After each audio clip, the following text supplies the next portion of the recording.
Everybody, we're going to get ready to start.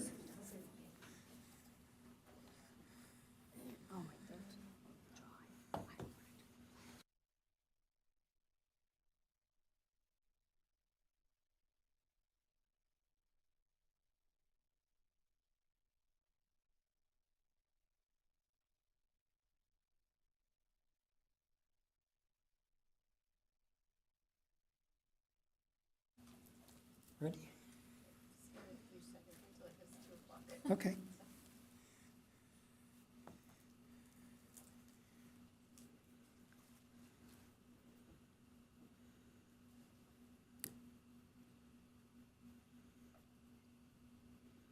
Okay, as usual, I want to remind the commissioners, unmute yourself, state your name when you're speaking, and for voting on any measure or action today, we will be using the voting touchscreen, hopefully. Good afternoon, everyone. I would like to call to order the February 21st Senior Citizen Commission meeting at 2 o'clock. Should we do roll call?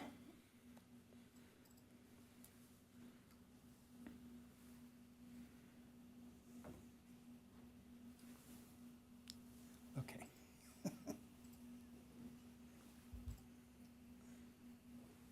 Oh, that's this big thing. What? Okay. No, we're good. It's a new setup today.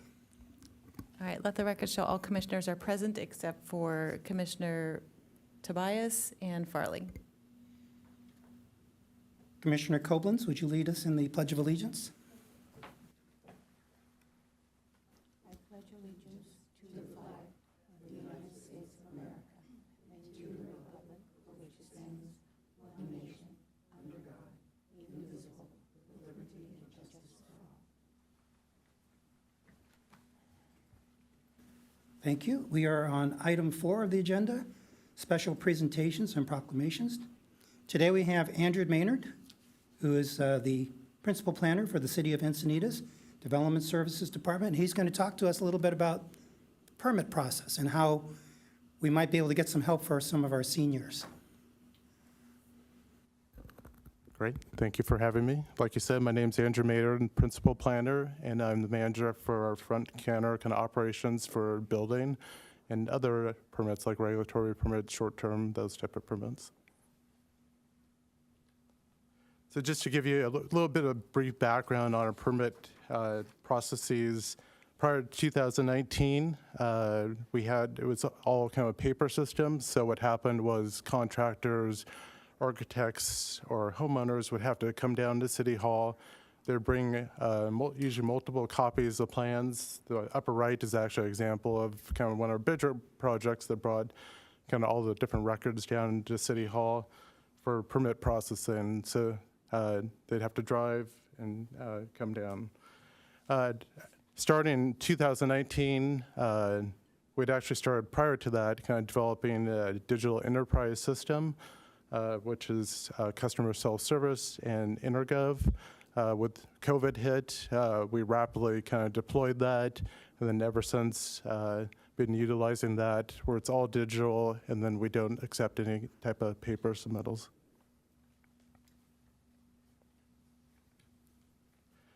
Just an overview of the overall system. It is all electronic, like I said.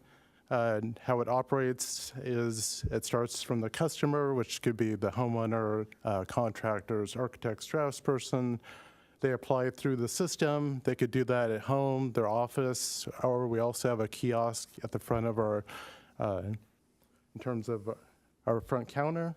The applicant does have to bring all materials in order to do that if they're going to do it from the kiosks, and we have staff that can assist at the counter as needed. Once they apply, that gets routed to our staff. We kind of internally route that and review the overall plans or application, and then ultimately the customer pays, then it goes through an inspection process, and I'll kind of work through each of those steps. So kind of the first part before you're permitting is really to verify requirements. And we have a lot of different avenues. We know people can't readily just come to the counter. So one option is to come in person, which is our public counter, and we operate every day of the week, except for every other Friday when City Hall is closed. We also have online. We've been developing the last few years a number of handouts, FAQs to assist customers, and if they can't find that information, we assist and we can email it to applicants. We also have virtual appointments, so in the lower right hand, you can just click and then you can select a time, and then one of our planners will go online. The applicant, all they have to do is click on the link, and then we can go over requirements through that avenue too. Or if they have plans, we can also kind of walk through any issues we perceive or potential issues with the projects. And the last kind of avenue is email and just phone assistance, and then we usually respond within 24 hours. Usually it's within a couple hours, depending on how busy we are at the counter. Overall, for requirements through the process, what we've been developing in is, especially for minor permits, overall the requirements you're supposed to submit for a submittal. And then, so you see kind of that handout on the left, it's kind of handout that provides overall many different types of permits, so like 10 to 15 kind of minor ones.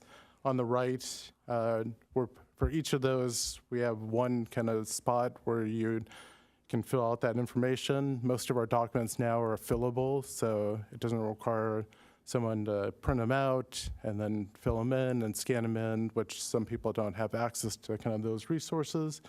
And then lower right, we have handouts specifically, so each department typically has requirements like planning looks at zoning issues, building looks at structural or other issues, engineering looks at kind of grading issues. All those requirements are kind of built into each of those kind of minor permits. So like retaining wall, we have all that spelled out in one handout so someone doesn't have to look at multiple locations. Customer self-service. We realized it can be a little complicated, especially for someone not used to using a digital system.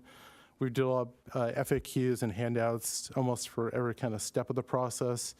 There's an example on the right on the screen that shows kind of step-by-step how to apply for a permit. So it shows every single screenshot, how you upload, the different steps. We also shows kind of how you can check status of permit if you're not familiar with that, how to resubmit materials, kind of every aspect of customer self-service. We try to develop guides for it. We also have the counter that always assists with questions on that. We have a separate designated person that answers if you're having any issues uploading or that type of issue during the process. And then we also have occasionally, if something breaks or something's not working correctly, our IT department also gets involved. So customer self-service, really the permit submittal, it's a one-time registration that you do, and it's all in one location on our website. You apply and upload materials, and it designates what those materials are once you're selecting the permit type. And then really from there, staff will contact the applicant, kind of the next steps of the process, usually payment, resubmittals, that type of thing. And then once you're in the system, there's really real-time online updates. So you can look in the system in terms of your progress, if there's any unpaid fees. Let's say you have a contractor doing work on behalf of the homeowner, you can check the fees to see how much, if they're saying it's a certain amount, you can check those fees. You can check records, you can check inspection status, pretty much everything in terms of the permit all the way from the beginning all the way to the end once the permit's finalized and the project's done. Kind of the last aspect is permit issuance and then inspections. One thing we recommend is, I know some homeowners want to take it on. Sometimes, I think I heard from one of the commissioners, is contractors don't want to be a part of that permit issuance process. We do have a kind of owner-builder guide. There is issues that homeowners should be aware of, such as if you pull the permit, rather you're a contractor, there's certain liabilities.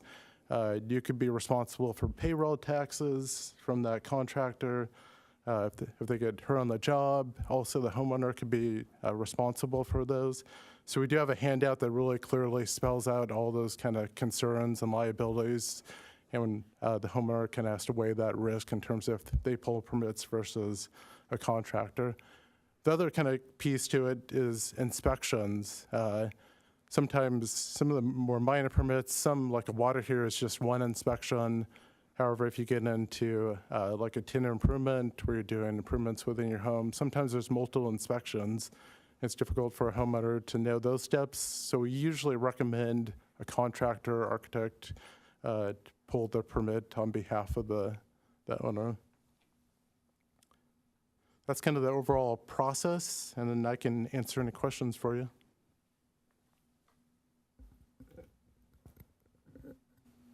So, this is Commissioner Ling. I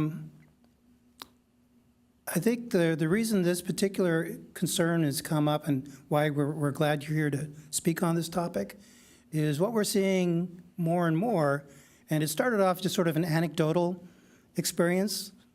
One of our citizens had an issue with trying to understand the permit process because his contractor was not interested in doing that. Basically handed that off to the owner.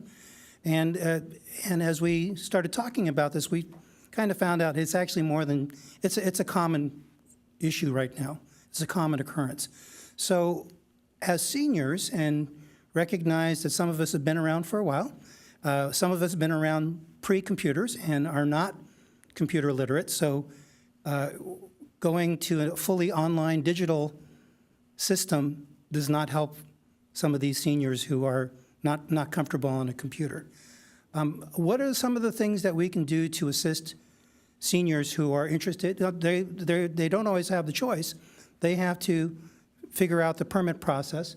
I think the customer self-service portal, I think it works if you know what you're doing, if you know where you're supposed to go and what permits are required and that kind of thing. But if you start off blind, basically, it's very, very difficult without assistance to navigate through the permit process. Absolutely. So, like I said, we've been doing kind of those handouts and kind of pieces. We're available to kind of discuss in terms of all the submittal kind of steps in terms of the actual process. Yeah, a lot of it is online, and to be quite frank, the state is pushing more towards digital kind of permit systems. That's why we developed kind of the counter in terms of the kiosk function, in terms of we can kind of walk you specifically through the steps, the registration kind of steps, and submittal steps. So we have been developing kind of those pieces of CSS. But we're certainly open to recommendations or other pieces to kind of help in terms of the overall system. Good afternoon. This is Commissioner Angel. To add to what Commissioner Ling asked, for example, should I want to pull a permit, do something in my home, and I don't feel comfortable navigating through the portal, what I'm wondering is what might be in place to specifically help someone walk through. I hear you saying there are handouts. What I'm wondering is if I or another senior were to go to the specific agency or specific location, might there be assistance available to, in fact, help a senior walk through this process? Thank you. Yeah, so our planning counter is available to kind of walk through the steps. There are kind of other pieces, so handouts and stuff that the senior would have to, in terms of fill out and upload. So there are the kind of those pieces available. Yeah, excuse me, I thank you for that. I'm not sure I am hearing what I'm asking. Let me rephrase this.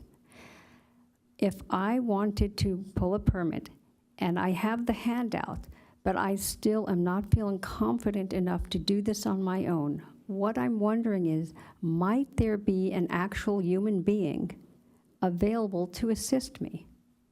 Thank you.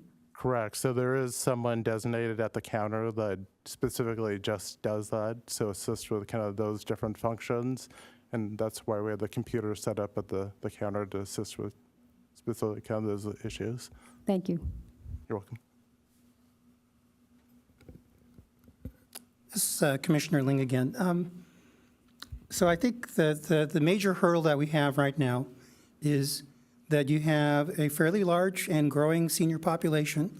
They want to make modifications to their homes, whether it's adding a lattice to a fence or changing out a window or doing re-roofing. And because of the situation that we have with some of the contractors not wanting to go through the permitting process themselves, right? That was, I think the first line was having a state-approved contractor take care of all that for you. But now we're getting into this owner as builder territory, and nobody's comfortable with that. The seniors are not comfortable going on a computer and trying to navigate through this. So if I were to come into the planning department and say, I have no idea what I need to do, I don't know how to use a computer, would there be someone who could sit down at the computer, go through the portal, and kind of walk a senior through the process? So we certainly could walk through the process, depending on the type of permit. If there's plans required, then in terms of the employees at City Hall, they can't drop the plans for that senior. They would have to still go to potentially a draftsperson, that type of person. Like sometimes the contractors do draw plans, even though they're not involved in the actual permitting process. But yes, in terms of walking through the steps, yes, that is available, and I'm sure there's additionally, we can do more improvements, whatever, to help with that situation. Okay, and that's the planning department, right, in this building, yes? Correct. Yeah, just directly before you enter the courtyard or whatever. Okay. Absolutely. Okay, and I think that's actually a big help in itself. Understanding where to get some of these handouts. It looks like there's a lot of valuable, useful FAQ literature, but even finding out where to find those can be a challenge sometimes. There's some things that I spent a little bit of time going through the portal, and I had a very hard time navigating my way around, even looking for with very specific projects in mind, not really understanding where to start. I think, so we get kind of this feedback all the time, or customers, whether they're seniors or young or whatever, in terms of just not knowing permitting process. We're always available to answer questions. In fact, we recommend calling us or emailing us or coming down and actually talking to us to verify requirements, to make sure you're getting the most accurate information. There are certain types of improvements, such as cabinets or kind of more minor improvements that might not even trigger a permit. So we want to make sure, one, if you don't have to navigate the process, we're letting you know that. If you do, then kind of the steps to do that or whatever. We could always print out documents for someone that comes down to City Hall.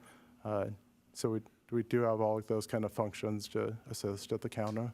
So you did mention something. This is Commissioner Ling again. You mentioned something. Do you have an FAQ sheet that says here are things that do not require permits? We do, but we still recommend contacting just in case Okay. the scope of work more. But yes, we do. Okay. That would be a useful thing to make easily accessible. Yeah. And then the other question, I had mentioned this ahead of time, was there's been some pretty remarkable processes put into place to make accessory dwelling units streamline, that whole process. And one of the things that we talk about very much here in the commission is we talk about seniors aging in place. And aging in place often requires modifications to the home, whether it's putting in a ramp or widening a doorway, changing the height of the counters, that kind of thing.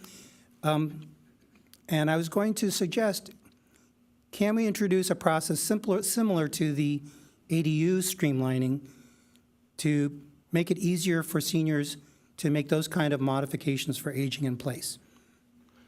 I think that's a discussion that I could start with our building official. We currently don't. We probably have to look at least in terms of different scopes of work. So if it is just like a bathroom remodel and kind of minor upgrades, a lot of times it's very specific to the house you're in because it could affect other kind of standards and requirements. But it's certainly something I could discuss with our building official and see what kind of options we have to kind of similar to, you're right, to the ADU process that's much more streamlined in terms of processing those. On specific to those is we actually had an architect that developed those plans, and then over time those are upgraded with building codes and other things. But yeah, that's a great idea. This is Commissioner Martin. Thank you for doing this and presenting what you're doing. I think what we're all trying to say is this is a topic of a large group of people that keeps growing larger and larger, and very valuable part of our community. And whatever we can do to bring this information to them, actually with the person right next to you, having live presentations that are announced in advance, having one of your people that can really work well with seniors come to a lunch and introduce themselves and be a resource. And that kind of thing makes us a city that's very user-friendly for seniors, and I think that's important to you as well. Absolutely, and we're open to new ideas. If you have suggestions, I like the idea of potentially streamlining plans and process. We're open to do kind of luncheons, kind of that piece too as well. If there's like a specific spot that might be helpful to have like these type of handouts or information, then we're open to making that available too as well. I would say, again, Commissioner Martin, two things that you could start with would be having a senior time every week that you have somebody at the counter, and that's a senior hour perhaps. And another thing would be to get a group of seniors together, 10 or more, maybe no more than 20 though, I'm saying, and just do a debate session on what might be priorities and suggestions. I think our population are quite verbal and are not shy about telling you our opinions. Just don't make it an online panel. Understood. And they like candy, I must say. We're similar too. So. This is Commissioner Hanwood. I just wanted to add one more thing, and that is that part of why this discussion first came up was because people were saying that they had a contractor that didn't want to go through the permit process. And I know that there are also contractors that are certified in ADA and making sure that they're doing things correctly if they're doing a remodel for a senior so that they can age in place.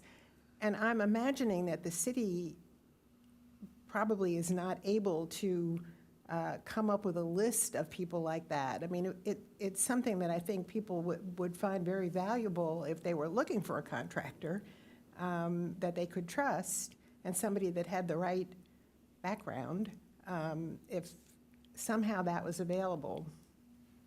Yeah, we could look into that. We certainly, just as a city, we can't do any recommendations for contractors, but we do have other lists kind of similar for like engineers, land surveyors, kind of like, but yeah, potentially we could do the same for contractors, absolutely.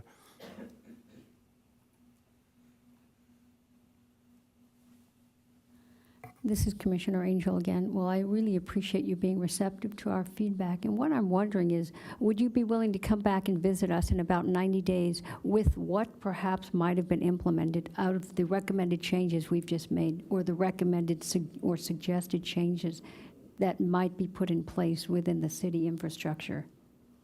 Yeah, I'll have to talk with our building official, but in terms of timing, and talk with our director in terms of processes and stuff, but yeah, absolutely, I'm willing to come back and speak on the issue. Great, thank you so much. Of course. Okay. Thank you, Andrew, for coming out here and working with us on this particular issue. I appreciate you having me. Thank you.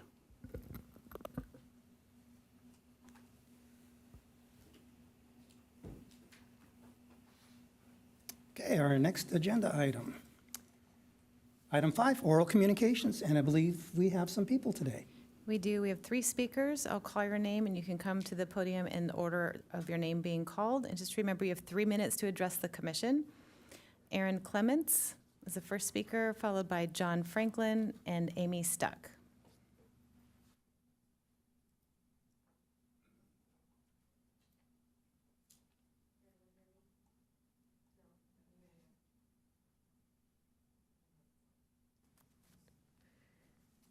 That's okay. Oh, there we go. Well, hi everyone. My name's Erin. I am representing St. Paul Senior Services and PACE. I thought this was a good opportunity to introduce ourselves. We are a nonprofit in San Diego, but we have a healthcare clinic in Encinitas, right off Seacrest Way. As long as you're 55 and older on Medicare or Medi-Cal, everything is included based off of your insurance. Everything from primary doctors, physical therapists, and transportation to and from the clinic. We do strongly believe in age in place, and St. Paul's has a lot of benefits. PACE itself is the program with our healthcare clinic, everything in one location. It stands for Program of All-Inclusive Care for the Elderly.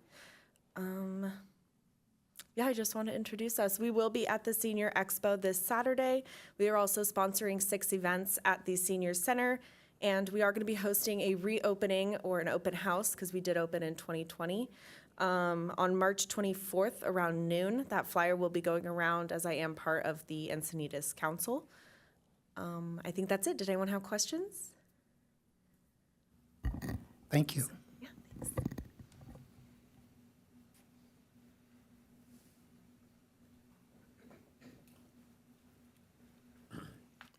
Hello, Commission. Hi. I came here impulsively today. I wrote down what I wanted to say, and I'm a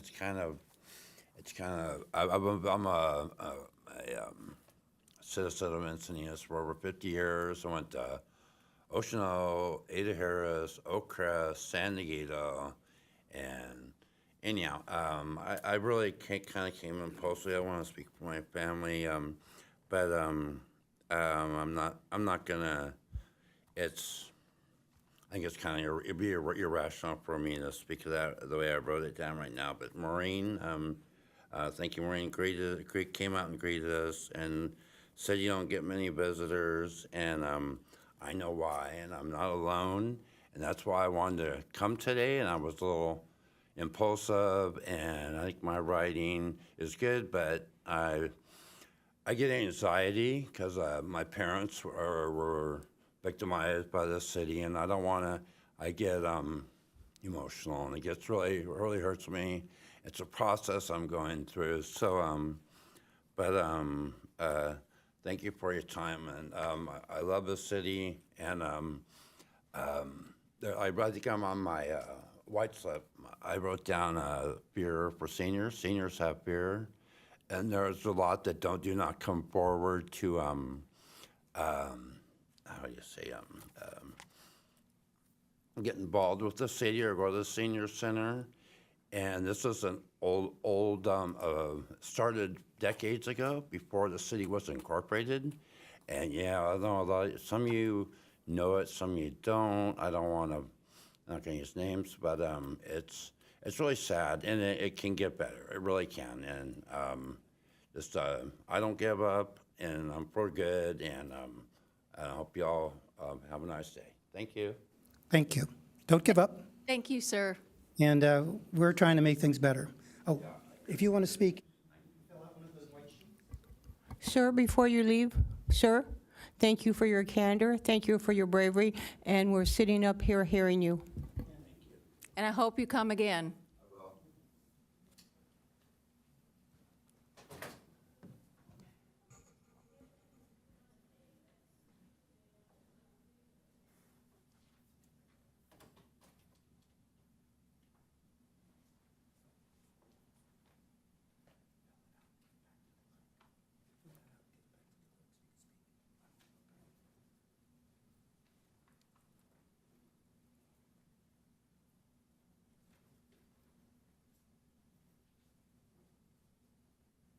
Hi, good afternoon, members of the Senior Commission. My name is Amy Stuck, and I've lived in Cardiff by the Sea for 21 years. Today, I'm going to be speaking to you about aging in place. I feel like you teed me up with the comment earlier, and the village concept. I'm pretty new to civic engagement, as I've been busy raising 4 kids here in Cardiff. They're all adults now. And I've also spent my career as an ICU nurse and the last 10 years doing health services research. I'm joined by my research colleague, Chris Crowley, today. Our research has been focused on improving healthcare and lowering healthcare costs for older adults. And I'm just getting to know this committee and its purpose. And I attended last month's meeting, and I sat through the whole thing because I really, really, really wanted to understand what it is that you're doing and what you're talking about. So I'm here today to bring attention of this commission to the village concept. I'm not sure if you're familiar with the village concept. You may already be, but in case you're not, this is just a very brief overview. Essentially, villages are neighbors caring for neighbors. Villages are community-based, nonprofit, grassroots organizations formed through a cadre of caring neighbors who want to change the paradigm of aging. Once fully operational, local villages connect members to a wide array of practical support services and social connections that enable older adults to enjoy a rich and independent and healthy quality of life when they choose to age in their homes and their communities. Villages build a sense of community and offer resources, services, programs, and activities, including social and educational programs, health and wellness activities, and volunteer assistance for transportation, light home maintenance, technology coaching, for example. The village movement originated in Boston in the Beacon Hill neighborhood, and we need a village in Cardiff. It will provide strong, inclusive community that offers members new opportunities, coordinates. It's run by volunteers. They may have paid staff. It coordinates services.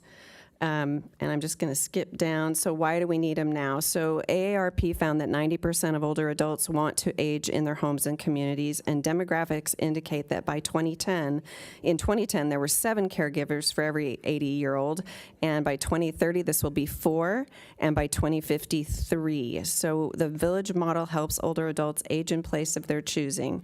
They're well-positioned in the United States. The California Master Plan for Aging has called this out specifically as their goal, and so we are connected to the Village National Village Network and also Village Movement California. Thank you for your time. Well, thank you. This is Commissioner Angel. Thank you so much for that very insightful overview of this program. And it's programs like this, I think, that enhance the opportunity for all seniors to age in place and provide options. So thank you so much. Thank you very much. This is Commissioner Martin. Can I as a ask point a of question? order, No, okay, sorry. Sorry. We do have one more public speaker. And Ken, I am sorry if I'm not going to pronounce your last name right. Okay, Ken. Just remember you have 3 minutes to address the commission. Thank you.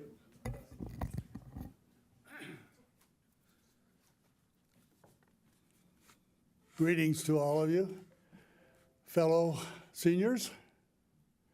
My name is Ken Weinzettel. I've been a homeowner in Encinitas for 47 years. And like myself, my house is getting old and it needs repairs. And I have been fortunate enough to find contractors that are licensed, that will do the work, and I didn't need any permits. Well, recently I put up a new fence. I had to get a licensed contractor and I had to get bids, and I must have gotten 10 to 15 bids. Nobody wanted to tackle the permit. And the reason I need a permit is my fence is 6 feet high. The ordinance of Encinitas says 6 feet. Well, I have a neighbor that likes to light up the neighborhood, and he's got these huge lights all over in the back. And the lights shine in my backyard and in my bedroom windows and everything. So I thought the only solution is to put a 2-foot lattice above the 6-foot fence. And that would just about block it. So it wouldn't be shining in my backyard and in my windows. So I said to the contractors, I said, you know, the ordinance says 6 feet. They said yes, and that means you got to get a permit. So I said, okay. You know any contractors that are licensed? First of all, they have to be licensed and will get a permit. No, we don't want to deal with a city. They don't want to deal with it. It's a problem. I said, okay, all right. Let me see if I can find somebody. I checked, I tell you, I've got a list of at least 15 contractors, and none of them want to touch it. So I take the next step. Well, I got on the computer, I started seeing about permits, of getting a permit. Called the city, I said, can I come down? I got a situation, I'd like to talk to you. No, no, no, so everything is done on the computer now. We don't discuss that with the people. I said, okay. I said, I am not, very adept to working with a computer, especially with the things that I see that you guys are asking, like grant deeds and things like this and portals and all of that. And I said, I know I'm not equipped to do it. So they said, well, you better find somebody who can help you. I said, okay. So I thought of the senior center. All right. So I go up to the senior center and I talked with Lang. I talked to him at length. And we go around and around. I wanted to hire him. I said, can you help me? He said, no, I don't do that stuff. I said, who does? Can you refer me? No, can't refer you. I said, well, okay. So I've been out looking for a computer guy before he called. And I finally found one, but I told him to hold off. I wanted to talk to you people first.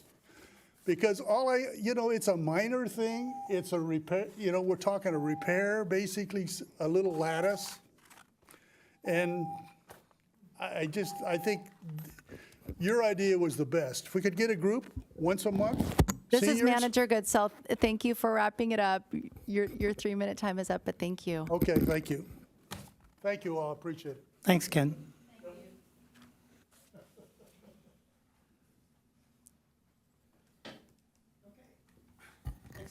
Next item on the agenda, changes to the agenda. Do we have any changes? There are no changes. Agenda item 7, approval of the minutes. Do I have a motion to approve the minutes for January 17th, 2023? This is Commissioner Angel, and I make a motion that we approve the minutes from January 17th, 2023. Commissioner Angel has made the motion to approve minutes. Do I have a second? This is Commissioner Hanwood. I'll second the motion. Let's go to vote.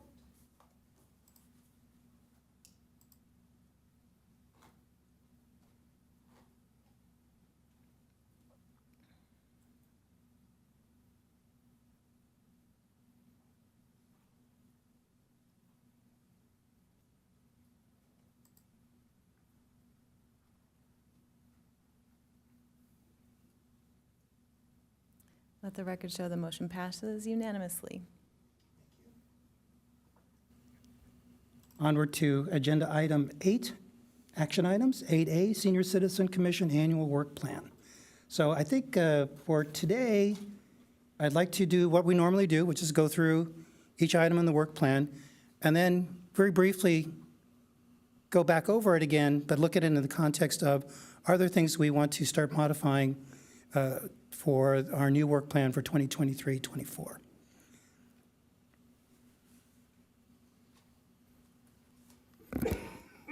This is Manager Goodsell. In addition, if you can look at the outcomes, and if there's anything missing, please note that. Okay.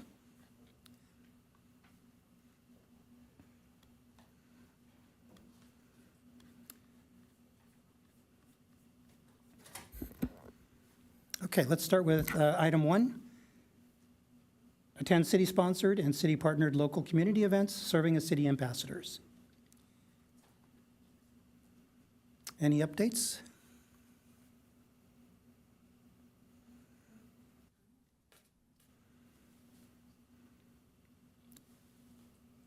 Any comments on the outcomes? Do we have a pretty thorough list here?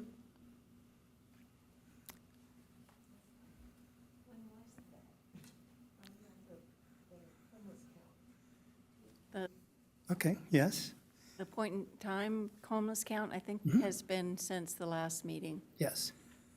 This is Commissioner Martin.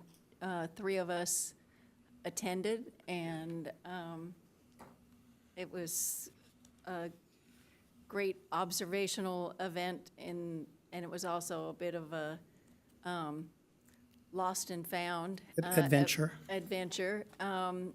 But we did find one area, and I think an eye-opener for all of us in the breadth and depth of homelessness, mostly in this case, as I would say, 80% of them living out of their cars or some kind of a vehicle. And I think another thing that was eye-opening to all of us was how welcoming they were to being interviewed and, ask questions of us and open to offering things. The longest history there that was reported that I recall was the 30-year homeless gentleman, and probably the shortest one seemed to have been more in the last 5 years or less. So, or maybe there was quite a few with that. You had more experience. Yeah, well, there was one person who had only been in her car for about 4 months. This is Commissioner Angel. I'm wondering if it was identified as if there's a particular area within the city of Encinitas. So the way that, this Commissioner Ling, the way that this point in time works is each team is assigned an area. We just happen to be assigned the area between Del Mar Heights, Villa del Valle, east of I-5.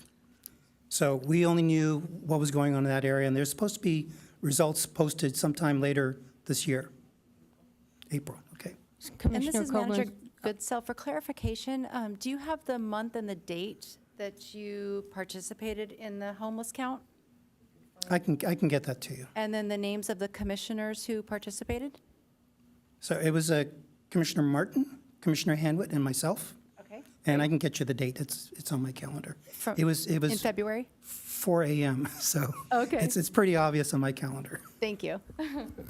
I think it was the 16th. Okay. Commissioner Koblenz, with regard to that point in time count, unfortunately, this year I was not able to be there. But I did want to add, I participated via Zoom that night in an affordable housing workshop that was done in conjunction with Sister Faith and St. Andrew's, Bethlehem Lutheran. And what I found interesting is, one more time, the need to have education to all of us on all of the aspects working with affordable housing. And there's so many aspects, and I think we could all just spend a little bit more time looking at how the city does the great job they do and work more towards what we all want, which is to eliminate those that we saw on the ground, that we counted, and that we were there so that we could move forward. And Manager Goodsell, it was January 26th. Thank you. Starting at 4 o'clock in the morning. So I think the other thing we did, so we've been doing what we can to promote, as some of you know, we've been promoting the Vial of Life. So there was a seminar series held in the Senior Center. The last session, Commissioner Koblenz and I were there. We had distributed Vial of Life kits to all the attendees of that session. So Commissioner Koblenz and I presented and explained what the purpose of the Vial of Life was.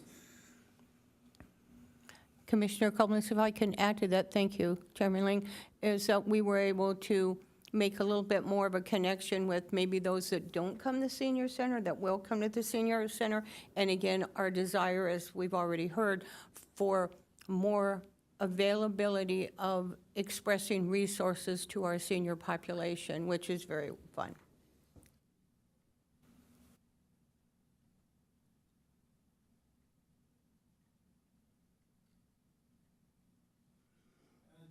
Is there anything else we want to add to the outcomes? Does that seem, besides what we've done this past month?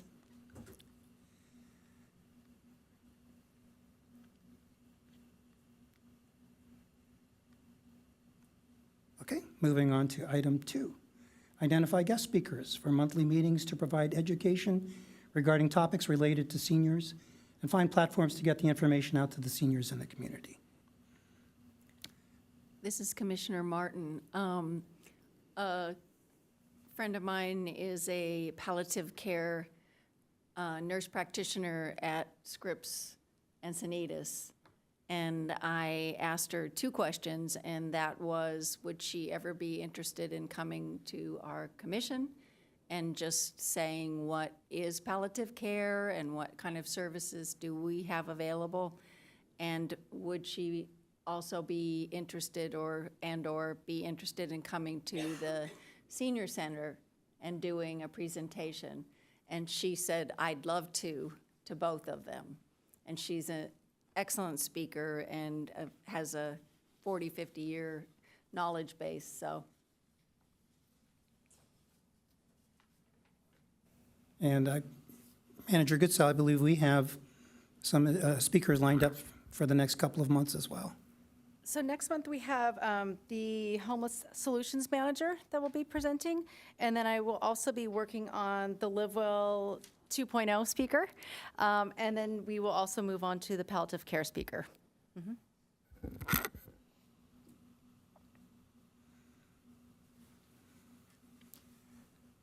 Work plan item 3, engage as organizers and volunteer with local community service organizations and the community and senior center. Any updates?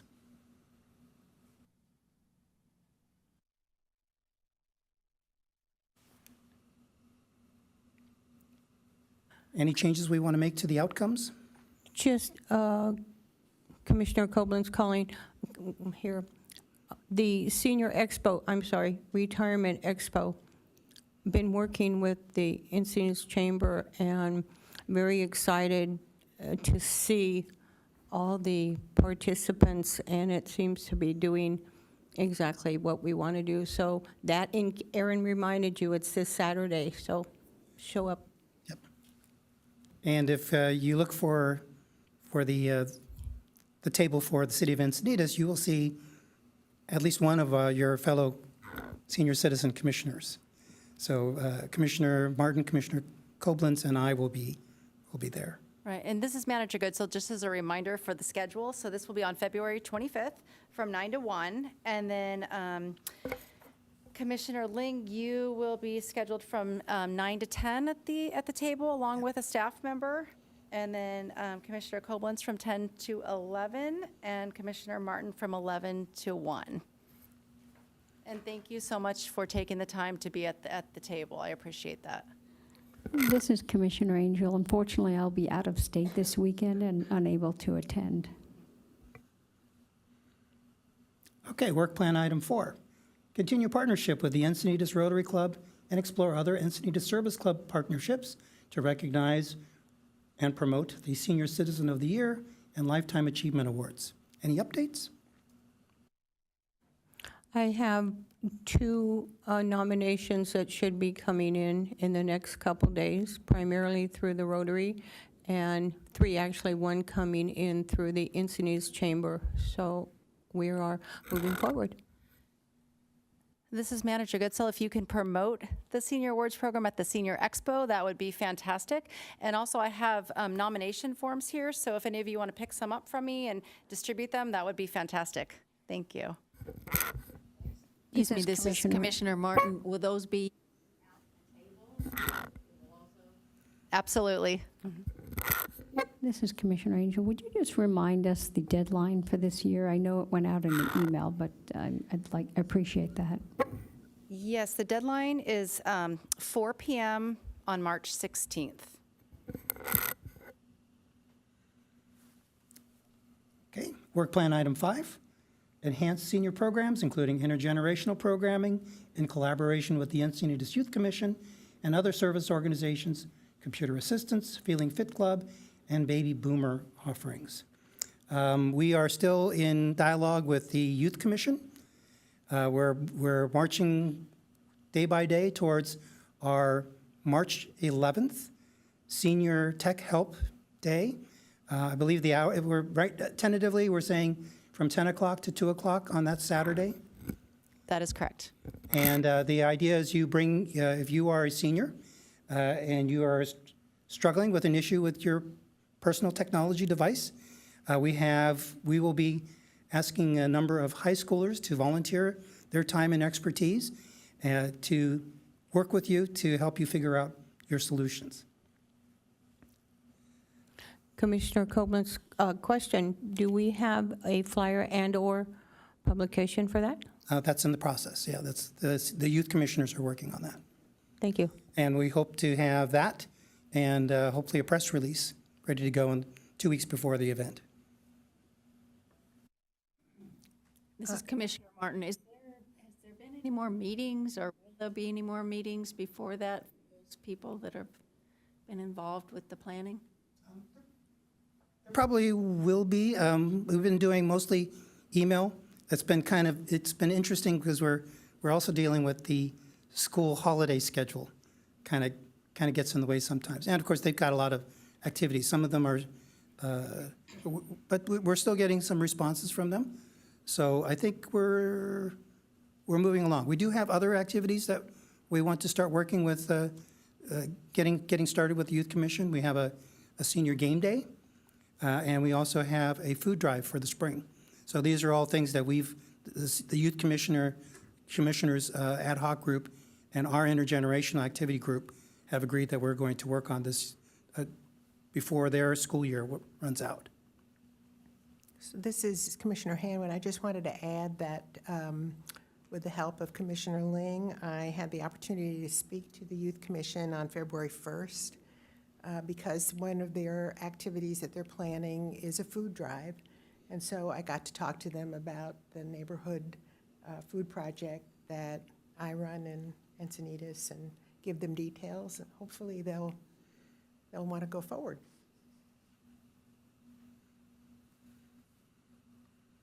Okay, let's move on to work plan item 6. Establish a relationship with the county by actively participating in Age Well San Diego 2.0 conversations, virtually and in person as it relates to senior wellness. Any updates? Any changes that we want to make to the outcome column?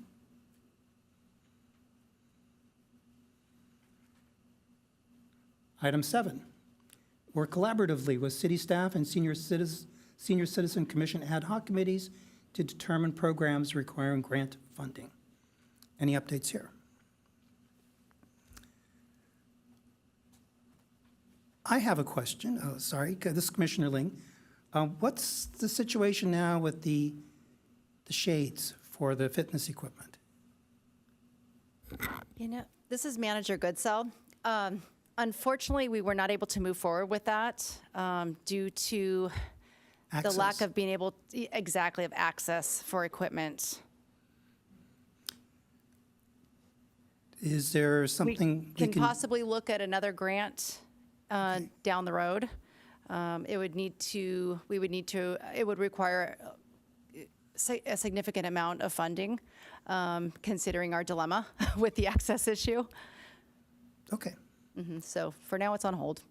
thank you. And this is Commissioner Hanwin. Maybe it'd be possible to come up with an alternative solution, because using exercise equipment in the sun in the summer is probably not a good idea. So we'll have to put our heads together and see if we can't come up with another idea. And then maybe we can discuss the vials. And Manager Goodsell has gone ahead and requested more funding so that we can add to the grant that we already have to get another 1,000 Right. to be able to distribute. Correct. So today I did put in a request to the San Diego Community Seniors Foundation for an additional 1,000 vials, and I will keep you all up to date on what their response is. Yeah. So just a little bit of history. What this is, the initial request was for funding for 1,000 Vial of Life kits. We received the funding. We started distributing them in December with the holiday gift baskets and the senior lunch holiday baskets. And since then, we've given away, I would say, about 800 of them. We still have a few. We're expecting to have an opportunity to give away more during the Senior Expo. And at that point, we're going to need more. And that's where the request is for an additional 1,000. Okay, work action item 8. Visit senior centers in San Diego County for knowledge and make recommendations to staff on programs such as lunch program enhancements and services that would be of value to Encinitas seniors. Any updates? Commissioner Koblenz, the outcome of that, I think, was incredibly powerful.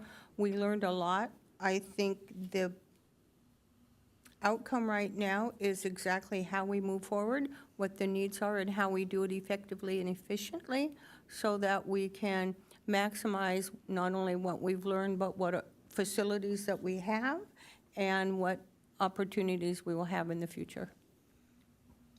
Okay, and I think when we go back for round two to discuss what changes we want to make, we'll probably have a few things to talk about there.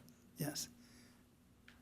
Okay, let's go to work action item 9, research best practices as it relates to senior issues and send letters of support as needed to city council and commissions. This is Commissioner Angel. I'm just wondering with, in lieu of the discussions that were had today regarding infrastructure planning, I'm wondering if it might be beneficial to send a letter of recommendation specifically outlining these suggestions we all made to this city entity. I agree. I think that's a good idea. So this ad hoc group consists of myself, Commissioner Hanwood, Commissioner Angel. So we'll put our heads together and see if we can come up with something. So, and this is with regards to the permitting process as it applies to seniors. That is correct. Okay, any changes that we want to make to the outcomes so far for that last item? Then I will go back to the top and let's talk about what kind of changes we want to make for next year. Commissioner Koblenz, I have a question. Chairman Ling? Yep. Do I make the assumption that we alter the numbers or that we start from the beginning with some other work plans? I think what we'll do is we'll walk through the existing work plan and decide, is this still a relevant work plan item? If it's not, then do we want to change it or change it to something else? Or is there still enough relevance that we want to make some enhancements? Whether, there's one in particular that I think was very popular that we may want to split into 2 work plan items, for example. And this is Manager Goodsell. So this is preliminary conversation and discussion, and then formally, we will start creating the work plan next month. That's correct. Oh, and the reason why we can have this discussion is because one of the reasons we would want to table this till March is because potentially there would be a new 3-year term starting. But happily, all 4 of us who were incumbents for the past term, we reapplied and we all were reappointed for this next term. So we can be talking about this today. So let's go back to work plan item 1.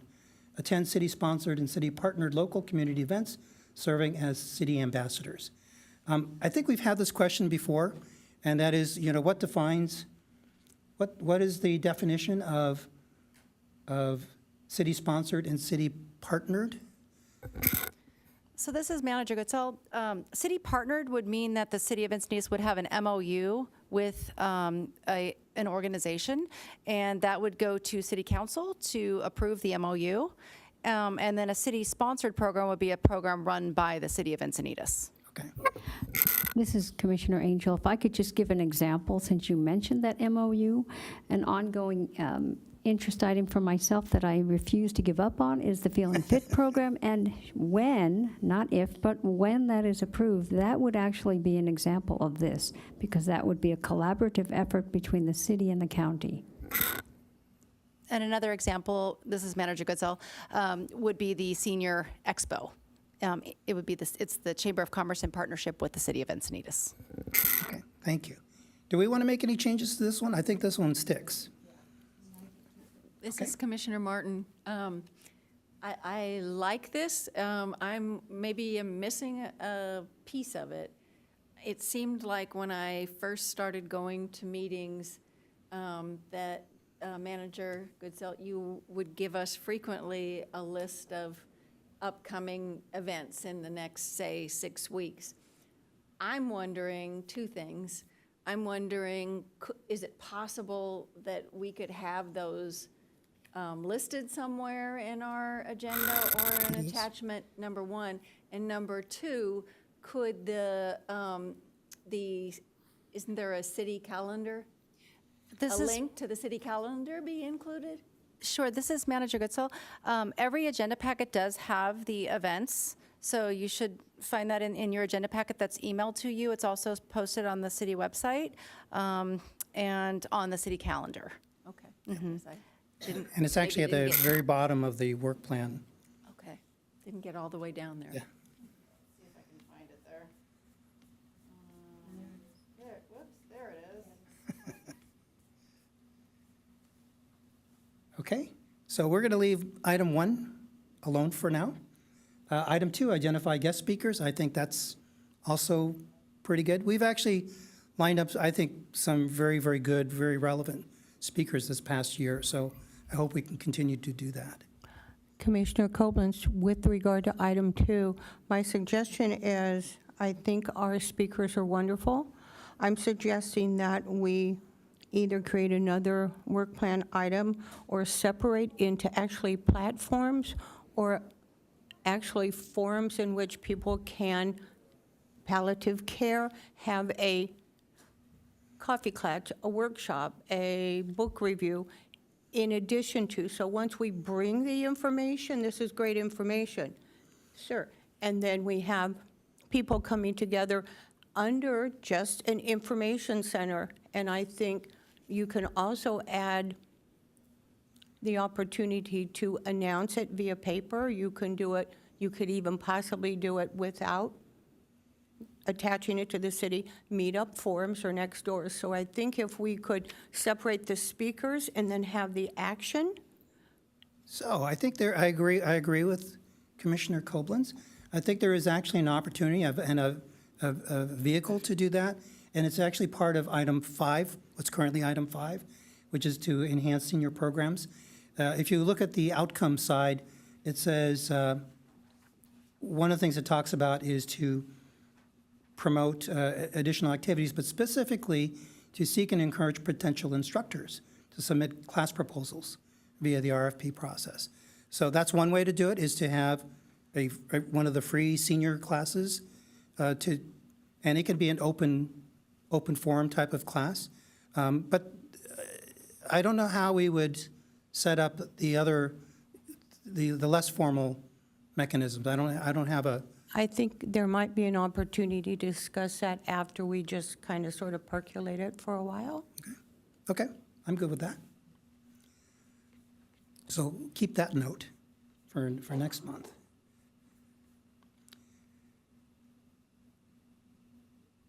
Okay, we are on item 3. Could I just interrupt? This is Commissioner Martin. One of the things that I did today and just did executively, I'm not sure that it was allowed, but I did go out in the audience and welcome to the people that came. And I just felt that that was a guest relations move, and we are up here, but I wanted to be part of them just to say thank you for coming. So I would like to see that kind of action be a regular activity, because it's been so in every city that I've ever worked for. Yes. Today was kind of nice because we actually have an audience. I wouldn't be here if it wouldn't be for him. I didn't even know this existed, or what. I think, it was a last resort. I went to him and he came through. So one of the things I just want to mention that as we're walking through these work plan items is last year we actually talked a lot about outreach, but we never really got outreach specifically itemized into the work plan. I think in our mindset we've always been looking at outreach, even Vial of Life, for example, that program, we turned it into an outreach program. So keep that in mind as you're working through the work plan.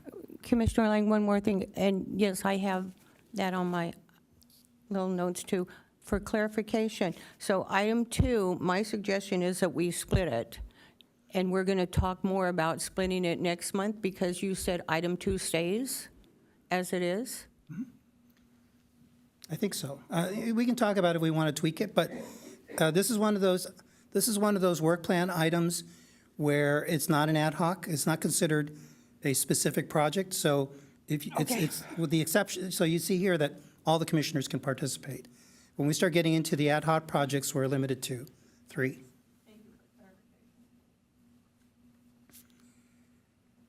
Okay, item 3, engages organizers and volunteers with local community service organizations and the community and senior center. So this was one, it was my fault. I came up with this one last year. And part of that reason was to increase the commissioners' awareness of programs that exist at the senior center and senior services.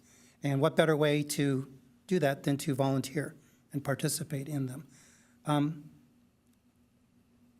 There seems to be more and more opportunities now to volunteer. So I think as your personal time permits, as more seniors, we have people in the senior nutrition program who are volunteering to participate in the senior nutrition program. So that says a lot for the people who come to our senior lunches. We are going back to plated service again. The goal is March 1st. They need more people to help work in the kitchen, and so there's lots of, and it's hour and a half of your time a day. So if you pick one day out of the week.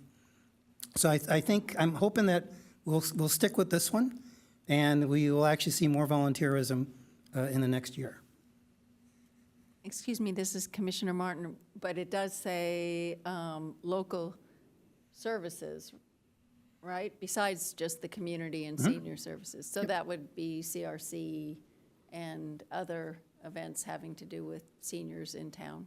I think that's fair. And, this point in time, the homeless census, that fits in here too as well. Yeah. Commissioner Angel, I just would like some clarification.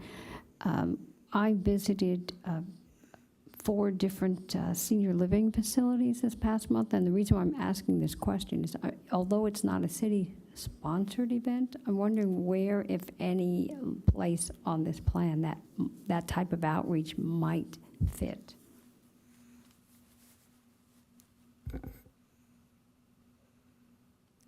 Manager Goodsell, you have some advice? I was just going to ask you, were you looking for best practices at senior living facilities, or what was your desired goal and outcome of those visits? That's a great question, thank you. So I wanted to be aware of what is offered within the city of Encinitas, and I did want to see what the various senior living facilities offered with regard to independent versus assisted versus memory care. Not at all that I could recommend anything, I'm certainly aware of that prohibition, but just as a resource that to better enhance my knowledge. I think that can be shared in Commissioner's Corner. That's appropriate to share that you visited senior living facilities in Encinitas to be aware of what's available here in our city. But like you said, not to endorse or recommend as a commissioner. This is Commissioner Hanwood. I actually visited, one in Encinitas as well this past month. So, yeah, it's very interesting to see what's out there. So as Manager Goodsell says, that's something we can bring up in the roundtable. And Commissioner Martin, the presentation on aging in place and the village concept, I personally would like to get a little bit more information on that and make a visit. So So when Commissioner Tobias is back next month, you may want to talk to him because he did poke at that a little bit, look into the villages. Yeah, and this is Commissioner Hanwood. I actually joined the village. There was only one in San Diego County, and that was in Carlsbad, because I knew of the concept, and it's such a great, it's just, you couldn't ask for more than that, to be helping each other. But that one in Carlsbad is mainly social. So they do a lot of things, but they're, you know, their focus is mainly a social one. Right, and I guess for me, again, Commissioner Martin, was just there are informal processes happening all over town. Yep. And is there a way of somewhat bringing them together and sharing best practices there? Because certainly through COVID, we were helping with transportation. Sorry. So my suggestion, Transportation and feeding and housing and the different things all over in our neighborhood. are you looking for a presenter? Is that what you're thinking? No, I'm coming up with what is happening out there. But- Is there a formal one, and then there's just a lot of informal ones? That's all.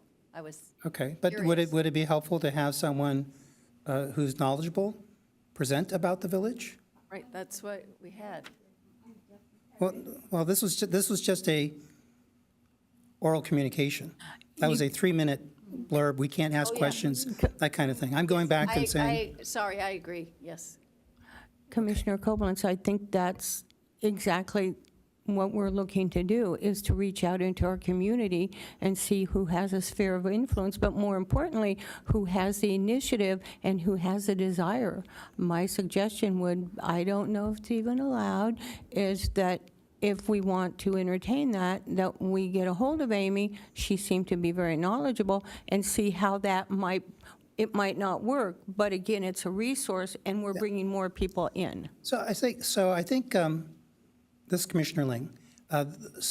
One of the challenges, of course, is for bringing in these presenters with these expert presenters who give us really a wealth of knowledge is it going to the right audience? Right, so the challenge, of course, for us is typically the audience is we commissioners.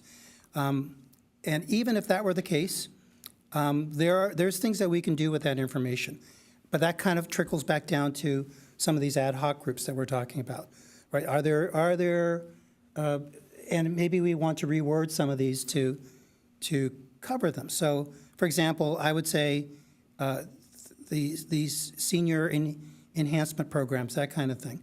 Do we want to specifically mention aging in place? Do we want to have, do we want to broaden the scope of that? Because right now, it's pretty well categorized, right? We talk about intergenerational, which I believe should be a separate thing, and then we talk about fitness and other things. So if there's a separate work action item for aging in place, then we need to understand if it displaces something else on our list. I think that's, Commissioner Combs, I think that's exactly the point. I think we need to not label aging in place, or be very clear that we don't label living well because it has a connotation. I think it's, for me, the concept of outreach with opportunities and feasibilities that people can then choose from. So, I think that's true, but in terms of the description, but we need to be probably a little bit more specific when we get to outcome. No question. All right. So when we talk about what the outcome should be for this particular work plan item, we should mention things like Age Well 2.0 and aging in place and other specific things. Those are our goals. Okay, any other discussion on that particular point?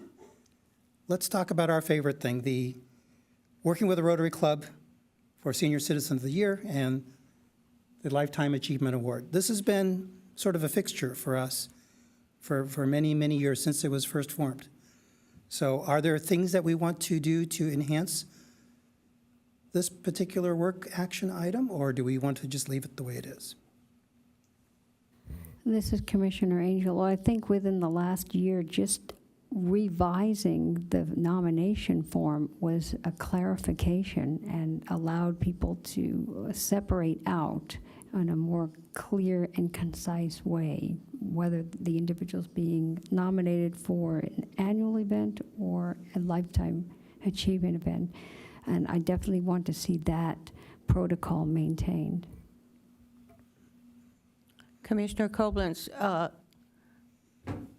Ms. Goodsell, how many nominees do we have of today? This is Manager Good, so I'm not aware of any nominations at this point in time. However, I would strongly recommend further promotion of this program in order to sustain this. So if we want to sustain this and keep this on the work plan, we need people to submit nomination forms.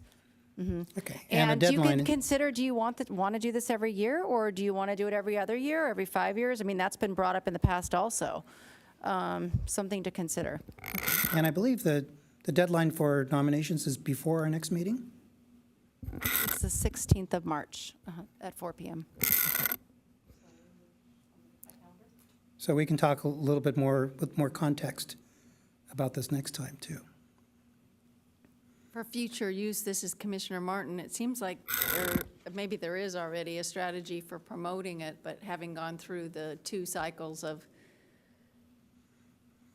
getting 1 or 2 people at that last 10 days or something, it seems like we could do better. And I don't know whether it's through TV, radio, the Chamber of Commerce, I don't know, I think we've got some bright people in this room. I think we can come up with some more ideas, maybe? Yeah. So this is Do it Manager maybe Good. So I think, throughout the year? I think the Senior I'm a good Expo held. cheerleader. And then we did do a press release, and so that was sent out to the media contacts, and it's also been published on the city website. So it may just be, making those personal contacts with organizations. Well, we And got 2 individuals. people in the audience. I think they're going to spread the word.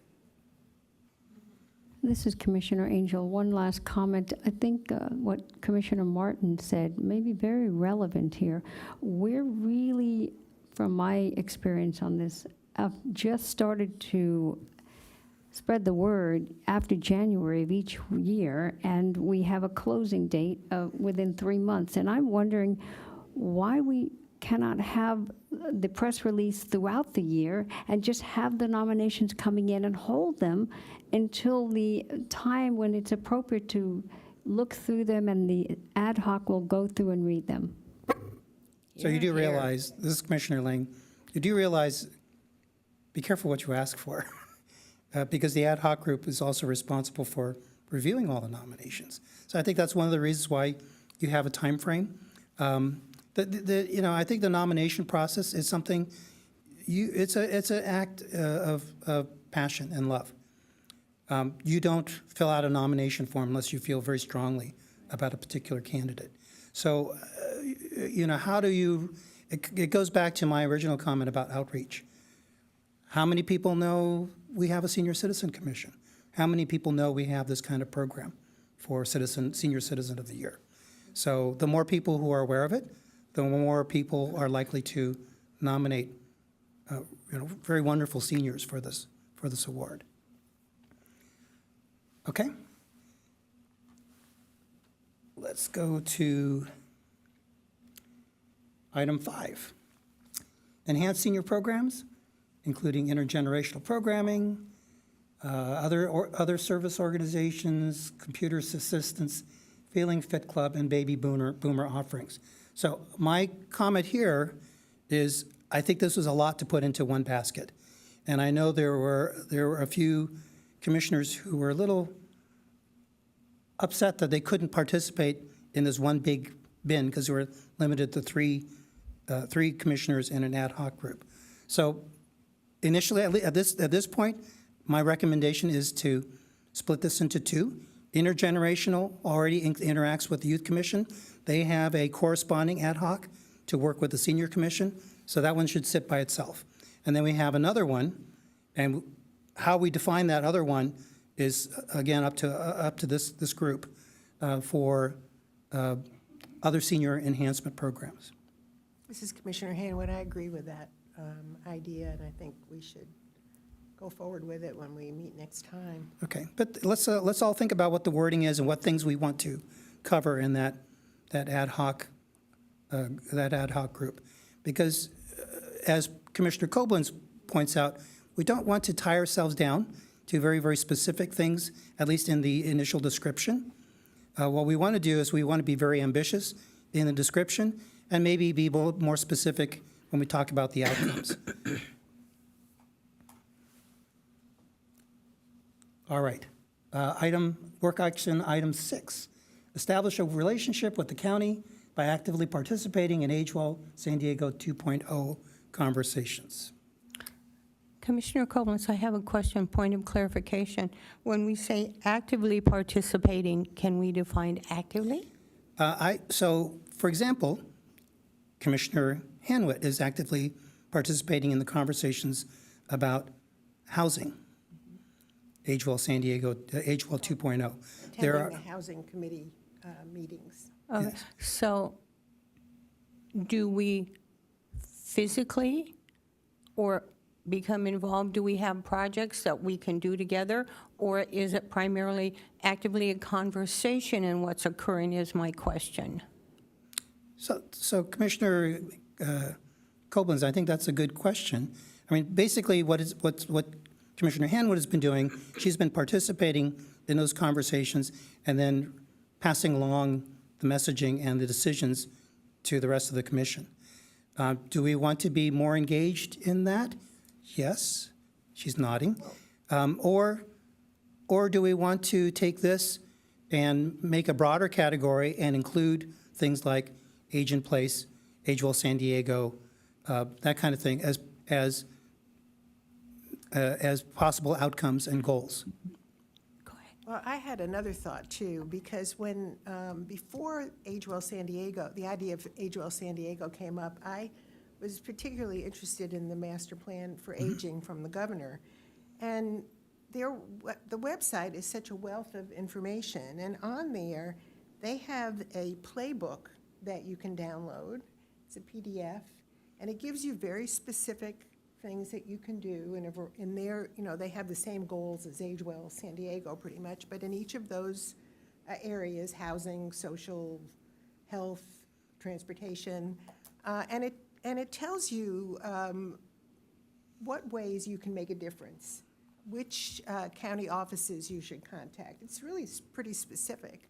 And I thought, it might be very interesting to take that on and to see whether we could make a difference on a broader scope. I mean, talking about what happened at the housing meeting is interesting. Yep. But, I think we could do more. So I agree with Commissioner Hanwit, and I think what she's saying is we take the information that we get from these conversations and these meetings that we participate in, and we translate that into a potential action that affects Encinitas seniors.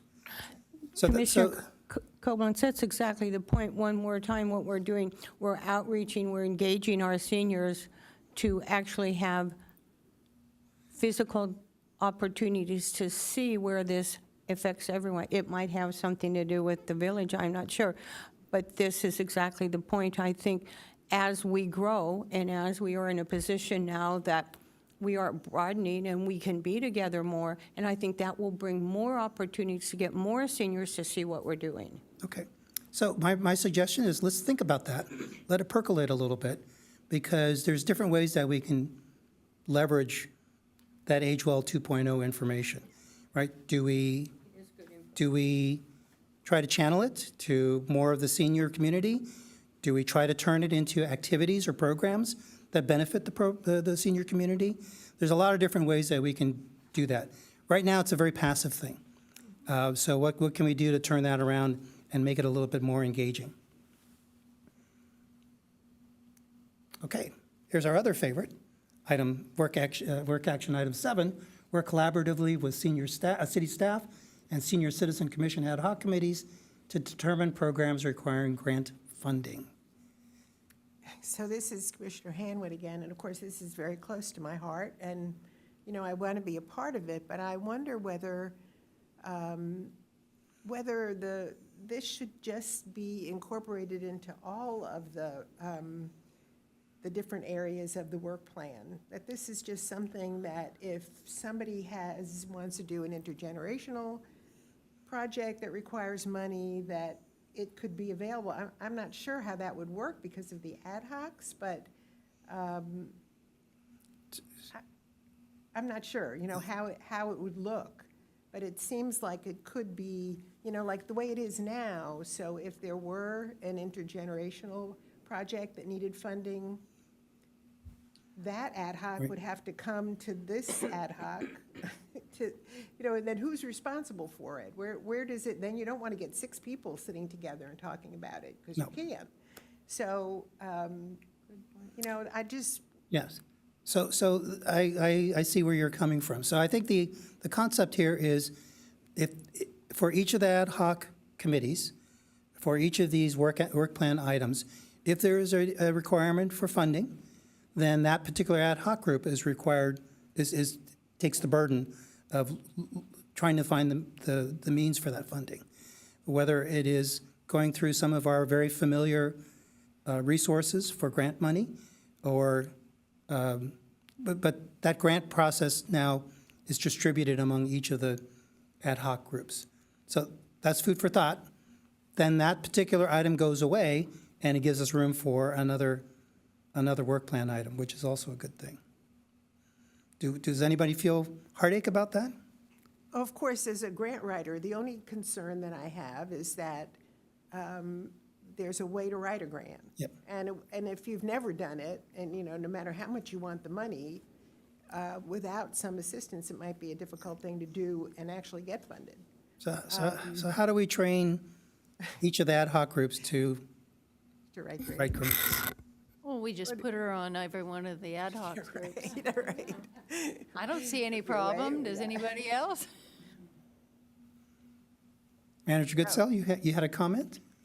Well, I guess the way it is now seems to be working where the ad hocs present their needs and ideas to the grants committee, and then the grant committee does the work because they're the ones best suited to write the grant based on their experience. Is there an issue with that? I guess what are the challenges you're seeing with how it is now?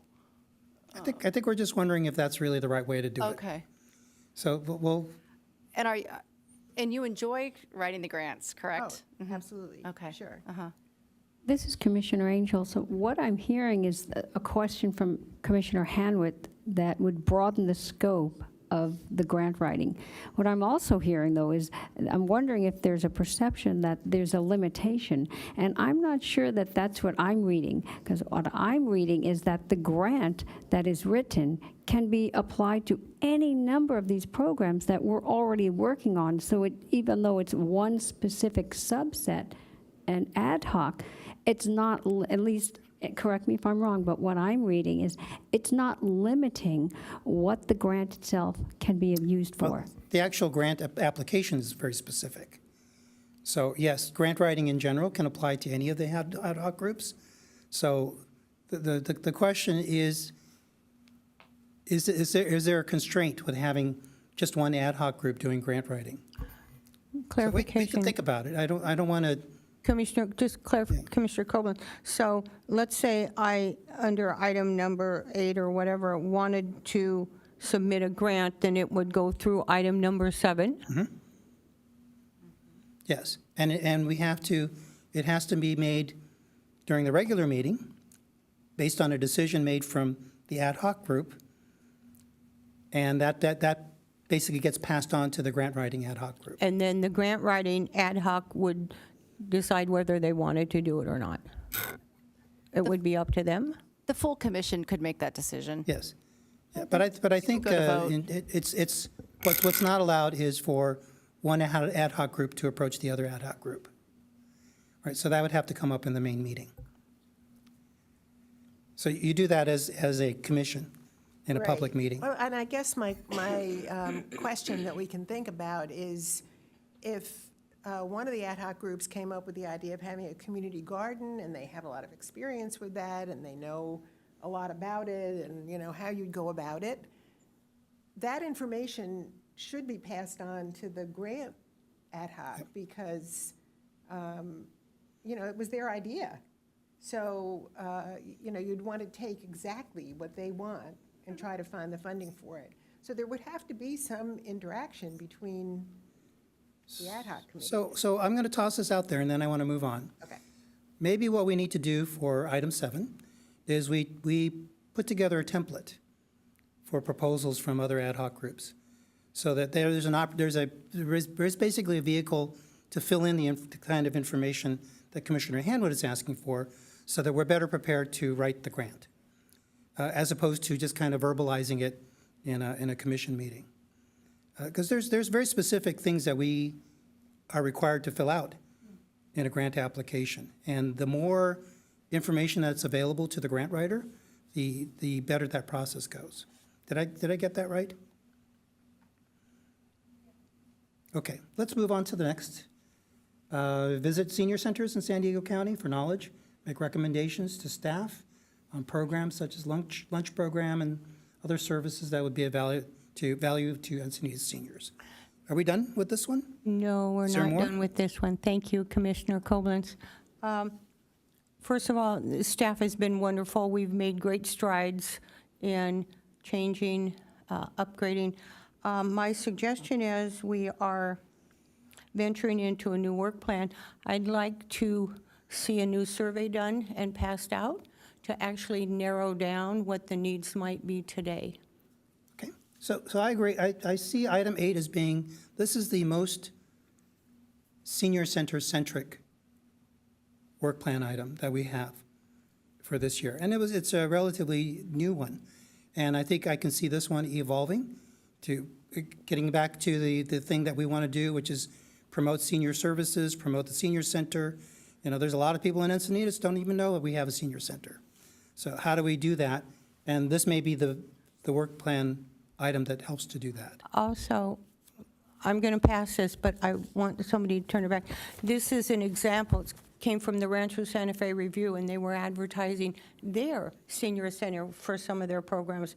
I'd like to see that we can go ahead, reach out with the authorized periodicals, of course, going through the city, and I think that would be a big step as to how we can Yep. move forward. So translating the research that was done in item 8 this year and turning that into action.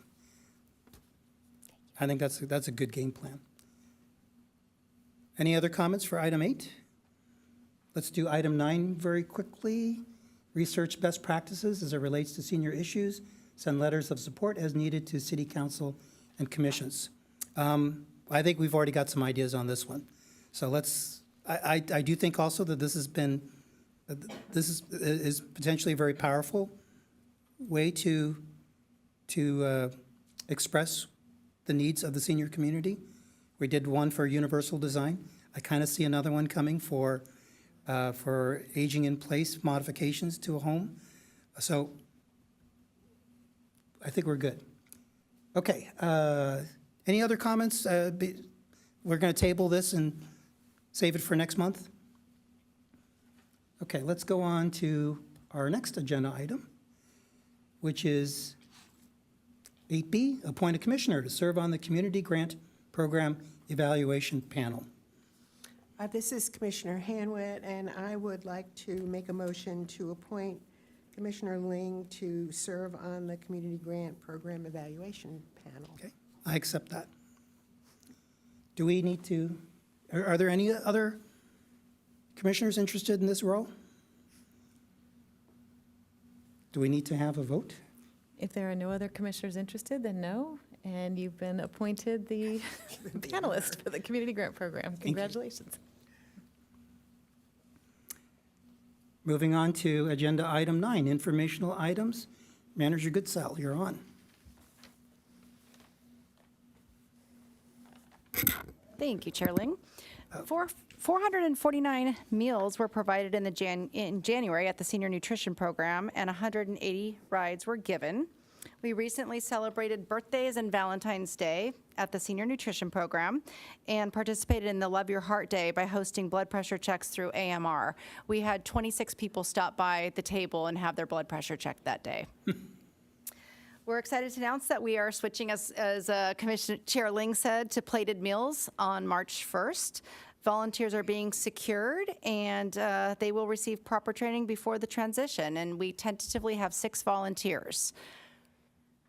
There was a total of 852 non-nutrition participants registered for programs in January. Upcoming special city events include the Senior Expo on Saturday, February 25th from 9 to 1.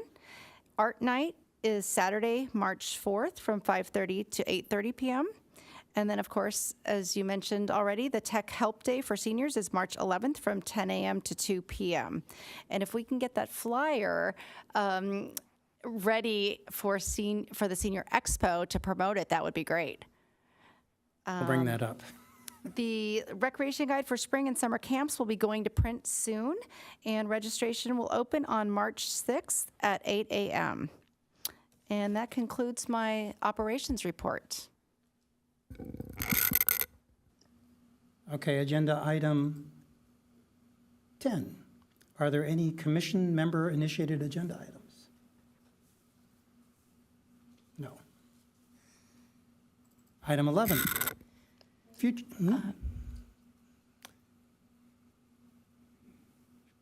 Future agenda items added by commission members. Are there any agenda items that we want to add to our next meeting and it requires consensus of 2 or more commissioners? No? Oh. Go ahead. Where would you like the letter of support on the agenda for next month? Because that would need to be drafted, and we would need an agenda report for that. Correct, Julie? Gilliam? Do we want to do that? Can we do that between now and next month? This is Commissioner Angel. I would like to make a motion that we hold off on that until we actually officially add that to the next year's calendar of items. I think so. Commissioner Koblenz, I have a question with regard to that. Thank you, Commissioner Angel. Can we only do 1 letter of support? No. So our work item will express as the commission sees fit. Thank you. Yep. And by the way, any commissioner can make the suggestion as to what kind of letter of support that we want to write. You just have one ad hoc group that's responsible for drafting them. And it would just need to be presented and approved by the commission. Yeah. Thank you. Okay, that brings us to item 12, commissioner reports, the roundtable. I guess let's try something a little different. Let's just go down the line rather than sort of random. So we'll start with Commissioner Angel. This is Commissioner Angel. Yes, I visited 4 different seniors living facilities in the city, and again, my goal was to acquire information as to the type of support provided, not to recommend any one individual facility, but just to heighten my personal awareness and insight regarding independent assisted living and memory care, so that I would be better able to support seniors in the city. Commissioner Hanwit. This is Commissioner Hanwit. I also happened to visit one facility in Encinitas just for general information about the process of getting in and what kinds of services they had to offer.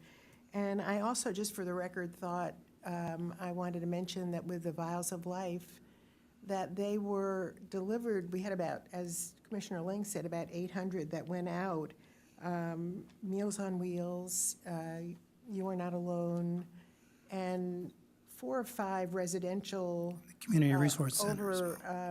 Community Resource Center, over 55 communities, and everybody was very happy to have them. And I know where I live, they disappeared very quickly, so it was good.